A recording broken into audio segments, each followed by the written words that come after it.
الحمدللہ وکفا والسلام علی عباده الذین اصطفى اما بعد فاعوذ باللہ من الشیطان الرجیم بسم اللہ الرحمن الرحیم وقرنا فی بیوتکن ولا تبرجنا تبرج الجاہلیۃ الاولی واقمنا الصلاة واعطینا الزکاة واعطینا اللہ ورسولہ صدق اللہ العظیم۔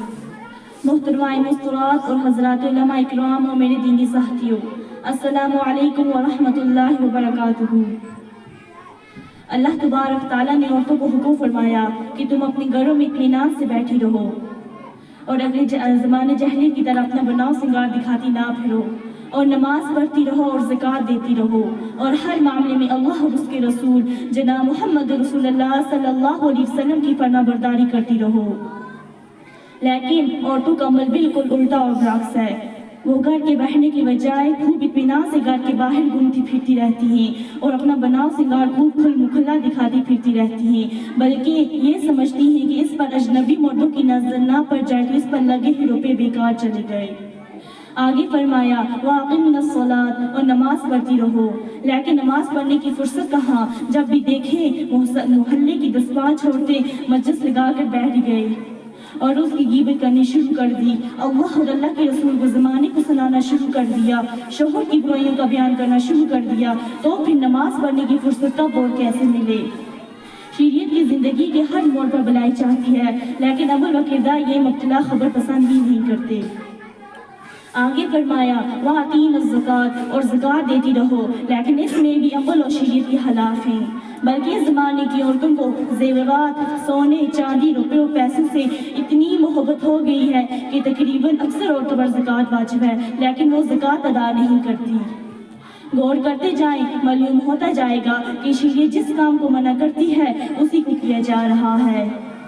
شریعت کہتی ہے بھلائی کو اختیار کرو، لیکن معاشرہ برائی کو اختیار کیا جا رہا ہے۔ شریعت جس کام کو منع کرتی ہے اسی کو کیا جا رہا ہے۔ آگے فرمایا وَأَطِيعُوا اللَّهَ وَرَسُولَهُ، اور اللہ اور اس کے رسول جناب محمد رسول اللہ صلی اللہ علیہ وسلم کی فرما برداری کرتی رہو۔ محترم بزرگوں اور دوستوں، آج کے زمانے کی طرح جاہلیت کے زمانے میں اسلام آنے سے پہلے ایسا رواج تھا کہ عورتیں بن ٹھن کر مکمل بناؤ سنگار کر کے مردوں کی چوب میں گھومتی پھرتی تھی۔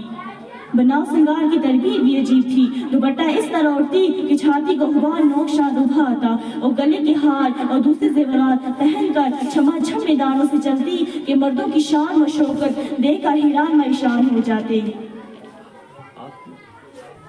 یہ ہمارے زمانے میں بھی ہو رہا ہے، بلکہ اس سے بھی بڑھ کر ہو رہا ہے۔ یہ شادی کے جلسے، یہ پارٹیاں، سنیما، باغ، باغیچے، عید کے تمام کھیل تماشے میں جا کر دیکھو تو معلوم ہوگا مسلم خواہ کی شرم و حیا بنائے رکھنا اور زمانے جاہلیت کی عورتوں میں کتنا فاصلہ رہ گیا ہے۔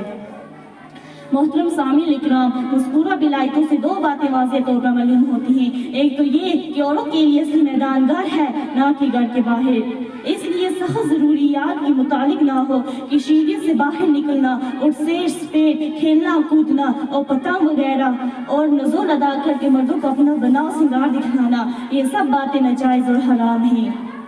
دوسری بات یہ کہ اسلام آنے سے پہلے یہ سب برائیاں موجود تھی، اسلام نے آ کر ان سب برائیوں کی اصلاح کی اور خرابتوں کی جڑ میں کلہارا مارا اور پاک و صاف زندگی گزارنے کے طور طریقے بتلائے۔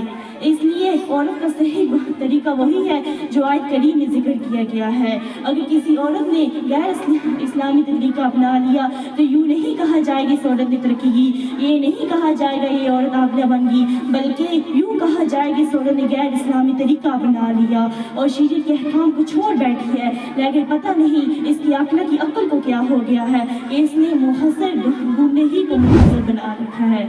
اللہ تعالیٰ ہمیں کہنے سننے سے زیادہ اس پر عمل کرنے کی توفیق عطا فرمائے۔ وآخر دعوانا الحمد للہ رب العالمین۔